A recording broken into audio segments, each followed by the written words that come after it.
Hi, hi friends. My name is Max, and I'd like to say a few words about citizen duty. A while back, I had a conversation with a friend. I told him that I've never voted, and he said, "But Max, how come? It's your duty as a citizen to cast your vote. It's a very important one." Well, I said,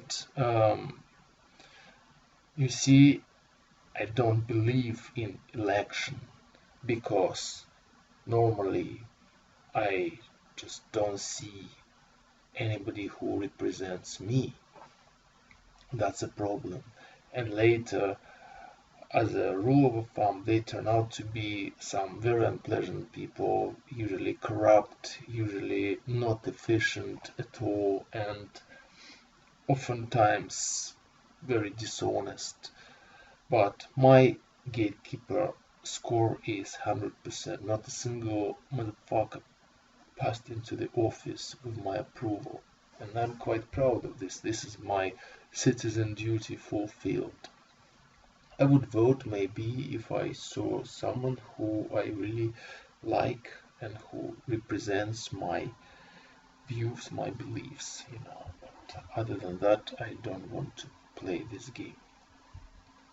However, of course, you hear a lot of these arguments whether it's important to vote or not. And currently in America and in some European countries, we see like some sort of crisis of power where people openly dislike all of the offered choices and they vote out of this lesser evil kind of approach of philosophy. Basically, they try to find someone who is not as bad as another one, Well, less evil, it's well known thing. But is it correct? And then other people say, well, boycott elections. And then they say, well, but if you boycott, if you don't vote, you have no right to complain about the outcome. Personally, I never complain about the outcome of election because I don't expect anything good about it. I'm not surprised that they elected the next piece of shit. It's not a surprise whatsoever, so I don't complain because of that. Not because it happened without my approval. Yeah. So, but what is the citizen duty then? And then I recall another conversation. Someone campaigned for Bernie recently, and someone else uh, brought to attention his ugly foreign policy or very uneducated one. And then that other person said, so, but who if not Bernie? Do you want what? No.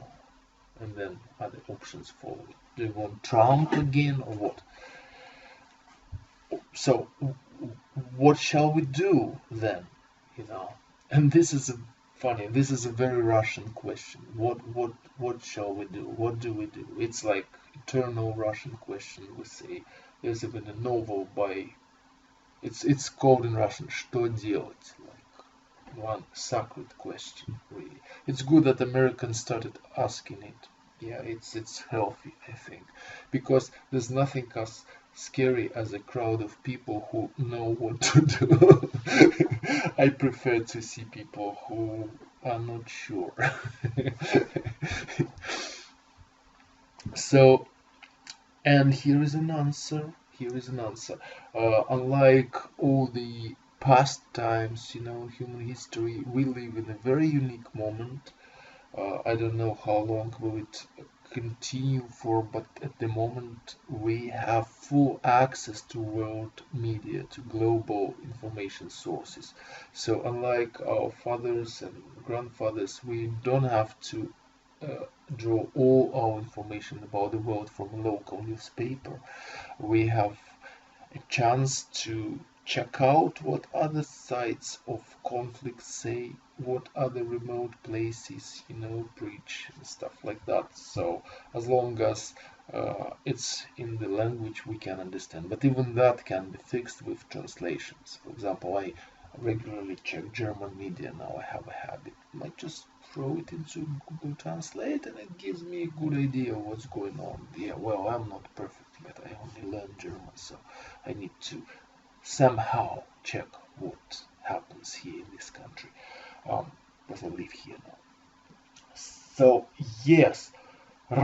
So, what shall we do? We shall have a closer look at the sources, different sources, compare sources.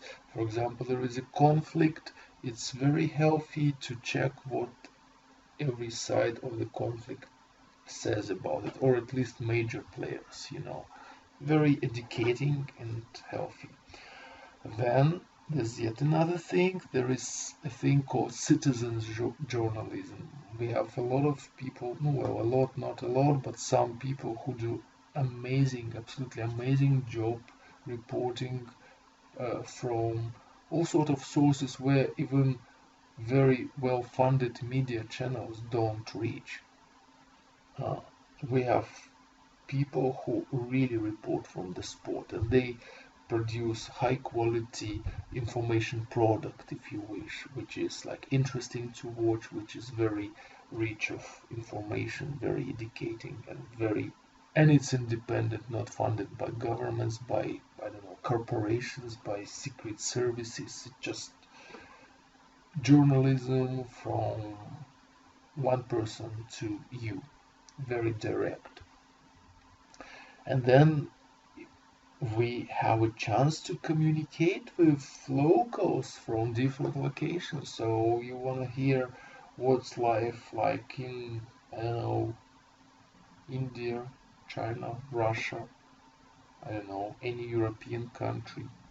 Just go on a forum, ask questions, or contact people there. It's possible if you care. So I would say, speaking of our citizens' duty, it's not to vote and brag them that you voted with this funny sticker that you put on. I voted, like you've done your important citizens mission, and now you're an accomplished citizen, as opposed to these who are not.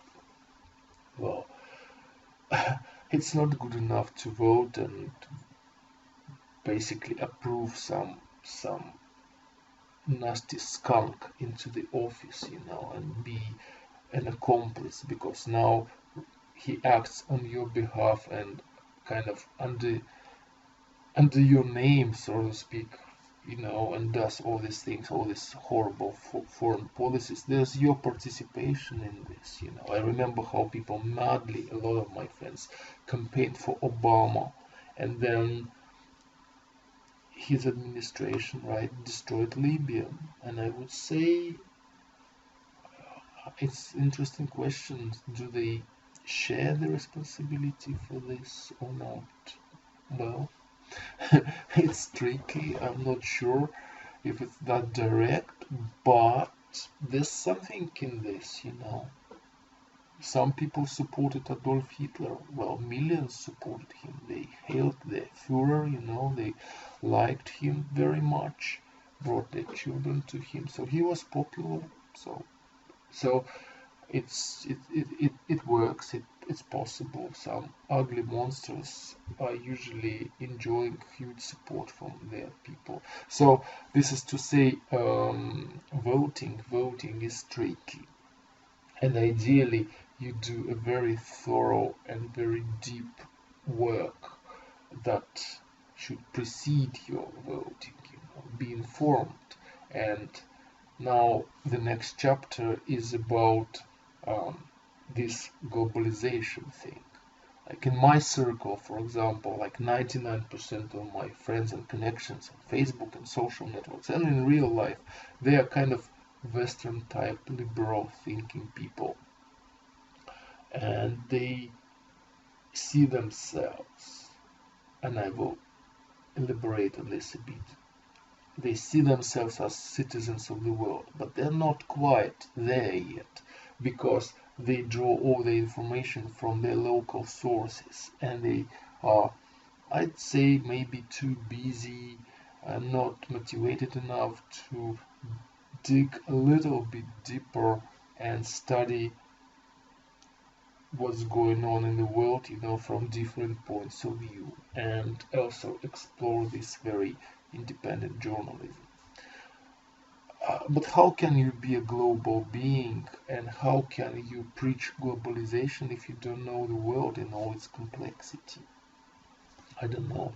So all these people who support European Union and who troll Brexiters uh, and draw all the information from just a bunch, a handful of their mainstream newspapers. Check out the alternatives, check out other news sources, and then you'll be surprised, maybe you will be very surprised about how these things that seem to be familiar to you look differently under different angles.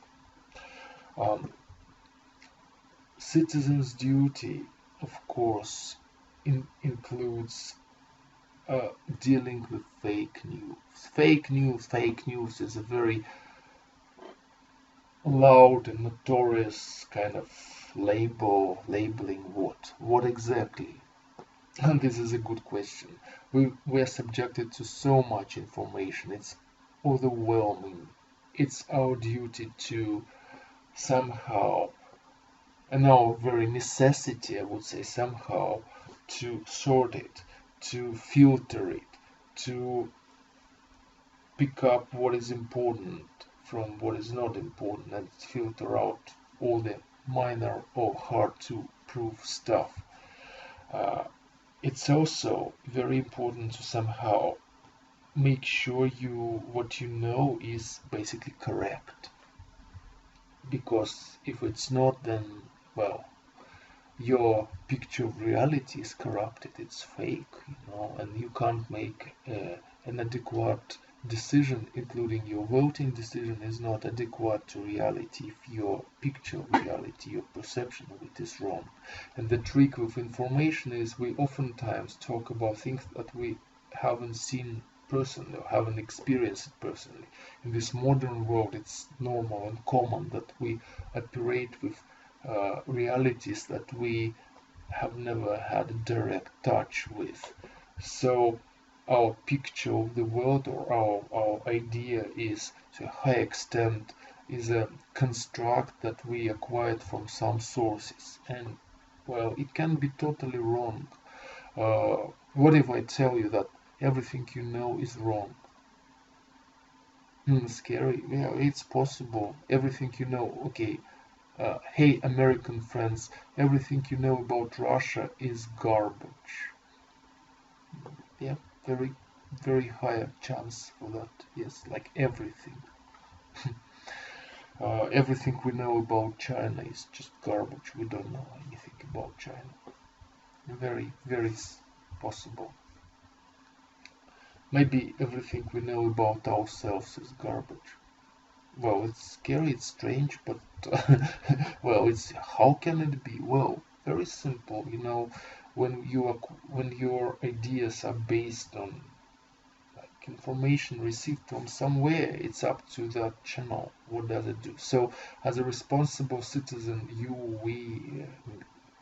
me, we are we are responsible to somehow make sure that our picture of reality is adequate to the reality itself. Adequate means it's kind of, no, what is the word? There is a correlations between the two. I'm not sure that nobody can know the reality, like every aspect of it. Of course, it's impossible to know everything, and it's impossible even to know a small part of everything, but absolutely correctly. But it should be adequate. It should correlate to what is real somehow, because when your picture of reality is essentially wrong, then your actions will be also wrong, because you will act from wrong, like what factual pretext. And well, as a responsible citizen, you can't afford that. Then it would be irresponsible to do all these, silly things completely detached from what is real. So yes, now I think I have this bunch of answers. So responsible citizen in a digital age should remember that he is not just a citizen of this little spot on the map, but he's a big spot on the map. He's a citizen of the globalized world where everything is connected, and your government is most likely like engaged in some international activities. Your companies, your industrial, everything, yeah, is connected these days, let's say. Simple. So your political options have global impact. And if you consider yourself a global citizen, and if you support this integration process in the world and all these, uniting projects, then you, moreover, it puts like an additional layer of responsibility of you. You have to study other countries in depth, at least the major countries, the largest, the most influential, important countries. You need to see different vectors and different like motivations behind them, and you need to be able to base your political will and support that you give your political options on the idea of common good, not just your good the way you understand it, but common good, even if your understanding is not correct, but you should improve it. This is your citizen duty. And please stop electing motherfuckers and war criminals and corrupt fucks, something you always do. Stop doing that, please. I think people also voted for Hitler and kind of elected him, if I remember correctly. So please don't do that. We don't need another one. Yeah, that's our duty as citizens. It's okay not to vote at all. It's totally okay. It's very responsible, in fact. And it's not okay to give your support to some. Oh, I already said, but I just like, to emphasize. What else? So what can you do as a responsible citizen? I imagine you can, for example, boycott the elections, or you can support some protest action. You can participate in some grass movement. You can, it's going to be very responsible, but you can really spend more time on studying what's going on in the world, because we're all very busy. We do it on the run. We kind of go to work and quickly scan some newspapers, just headlines mostly.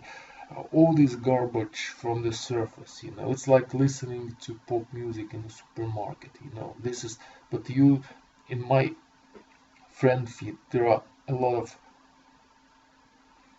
yes, I'm not afraid to say, a lot of absolutely great musicians, and even more listeners who have very deep and very serious approach to music, who really go long distance to meet the music. I mean, both in like physically and like emotionally, mentally, they really take it seriously. So they are responsible listeners, I would say. So be responsible citizens then, and that means study this subject, spend time on it, because it's complex. It's not something you can quickly skim on these newspaper headlines and get to know. Throw your newspapers and start anew.